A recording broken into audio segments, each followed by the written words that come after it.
So ayun dito mga idol ano, maglalaro nga pala tayo sa GM at to Epic. Kaalamin lang natin kung anong aba yung buhay nila dito.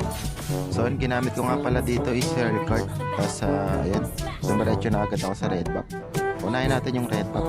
O nga pala mga idol ano, kaduo ko nga pala dito yung bebe ko. Ayan siya yung Angela dito dadaan. Ayun, kinuha ko na yung red back dito. Ayan, parang lasing ah.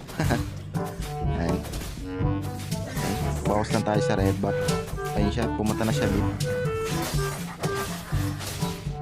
Dito pala sa effect na double match bale. Double MM kami dito mga idol. Laila tsaka Hanabi. Ay sinunod ko na din dito yung Lito. Nasa mid yung Hanabi. Ang sipag pala ng mga GM. Tapos yung core nila ano, Silok, grabe naman.